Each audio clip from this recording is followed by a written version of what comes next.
What do you say about the lines represented by 2x plus y equal to 3, 4x plus 2y equal to 6? So நம்ம ரெண்டு line கொடுத்துருக்காங்க. 2x plus y equal to 3, 4x plus 2y equal to 6. So இதுல பாத்தீங்கன்னா a1 என்னது? Coefficient of the first equation. a1 is 2, a2 is 4. Right? b1 என்னது? b1 is 1. Coefficient of y. b2 is 2. c1 is 3. This is constant. c2 is 6. இப்போ இது எப்படி எழுதலாமா? a1 by a2, b1 by b2, c1 by c2. முதல்ல நம்ம எழுதிக்கலாம் ஈக்குவலா இல்லையான்னு அப்புறம் போட்டுக்கலாம். This is what 2 by 4, 1 by 2, 3 by 6. So cancel பண்ணோம்னா என்ன வரும் பாருங்க? 1 by 2, இதுவும் 1 by 2.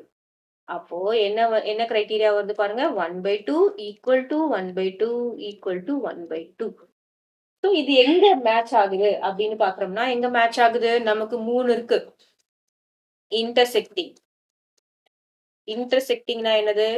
ஒரு கிராஃப போடுறீங்க, ரெண்டு லைன் இன்டர்செக்ட் ஆகுது. இது ஒரு லைன், இது ஒரு லைன்.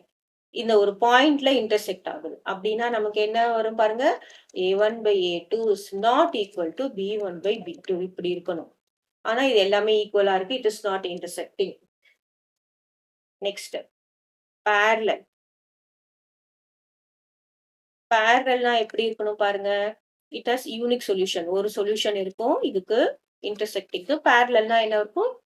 நோ சொல்யூஷனா இருக்கும்.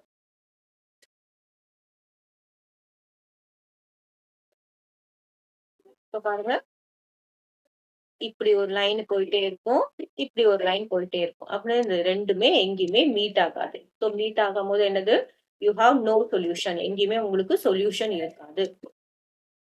அப்போ இதுக்கு என்ன கிரைட்டீரியா பாருங்க? a1 by a2 is equal to b1 by b2, which is not equal to c1 by c2. இதுவும் கிடையாது. அடுத்தது கோஇன்சிடென்ட் லைன்ஸ் அப்படின்னா என்ன அர்த்தம்? கோஇன்சிடென்ட்.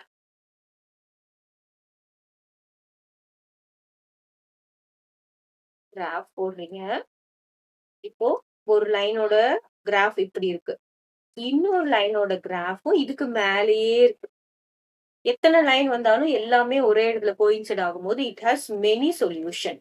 ஏன்னா பாருங்க, இங்க ஒரு சொல்யூஷன், இங்க ஒரு இன்டர்செக்ட், இங்க இன்டர்செக்ட் ஆகிட்டே போயிட்டு it has many solutions. So அதோட கிரைட்டீரியா தான் என்னது? a1 by a2 equal to b1 by b2, which is equal to c1 by c2. அப்போ this has many solution அப்படின்னா என்னது? This is coincident line. Okay, this is coincident line. Coincident line will be your answer.